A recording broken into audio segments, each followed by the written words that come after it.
So maybe last week, we start to speak about what is vitakka and vichara in relation to suttas. How suttas describe terms vitakka and vichara. So, in long story short, vitakka is like a thinking, whatever thoughts happening in your mind, related to meditation. And vichara, it's a planning or managing, like you a little bit arrange your meditation in what way you would like. So, example, what has been given last time, it's when you practice mindfulness of breathing. When you notice like this is a long breath or it's a short breath, it's just vitakka, it's a thought. And when you say to yourself, I will breathe in, experiencing whole body. So you kind of plan your meditation for the future, how I would spend my time in nearest like half an hour, 45 minutes, 1 hour.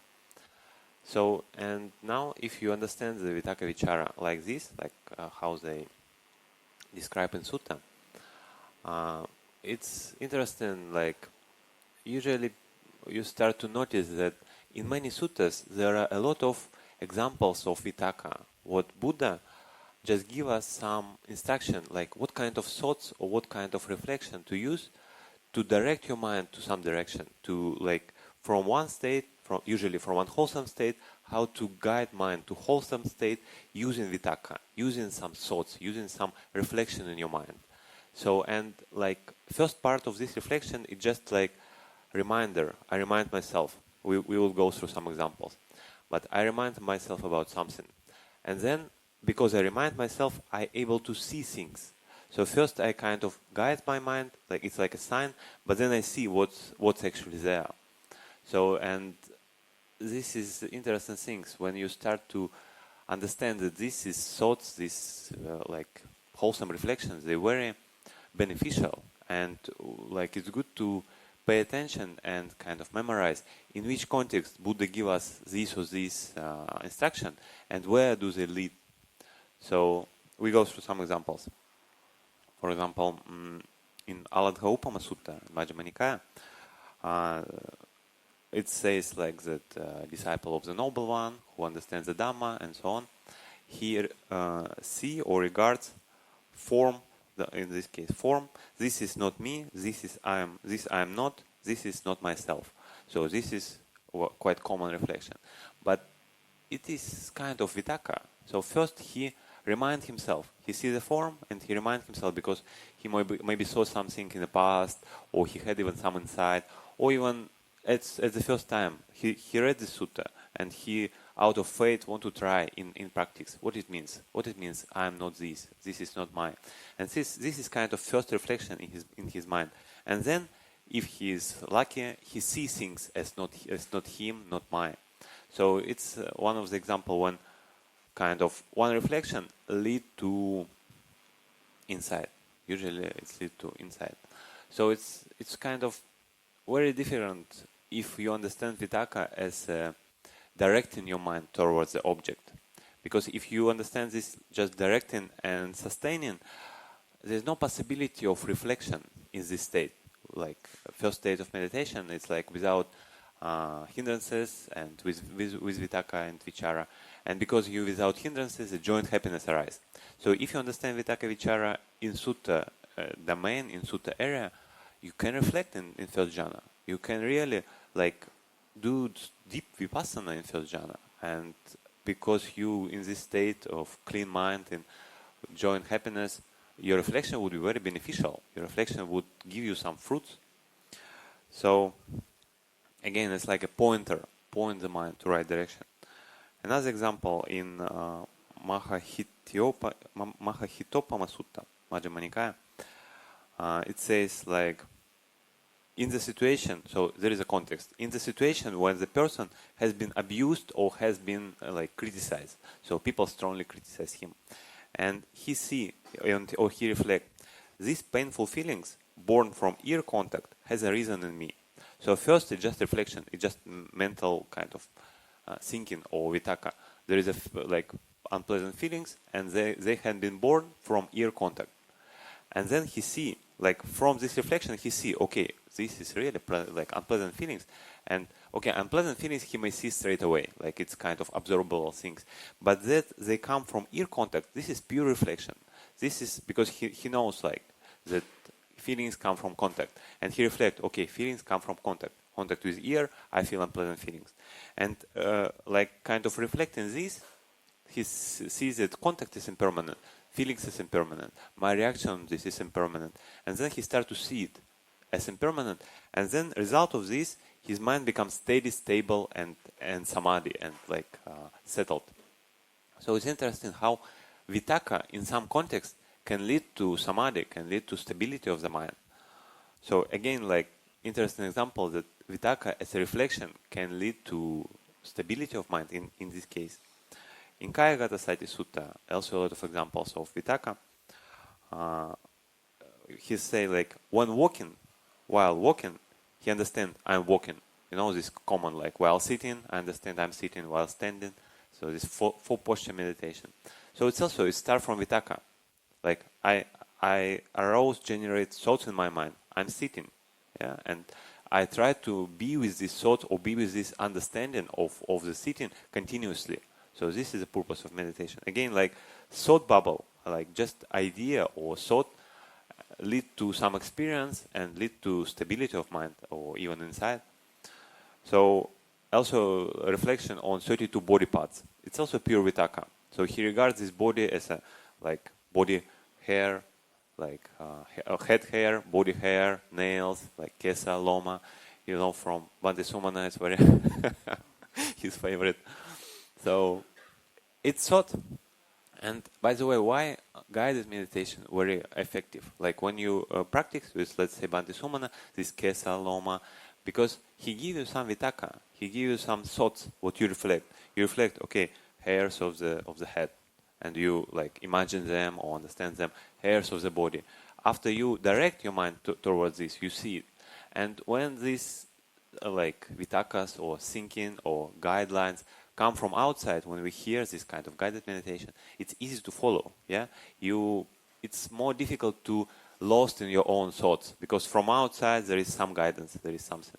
But actually we can do it by ourselves as well. If we understand that vitakka work like this, like it's kind of direct your mind, but direct your mind it's not stuck with your mind with something, but it just point you, okay, there is a kesa, there is a loma. So it's kind of light direction.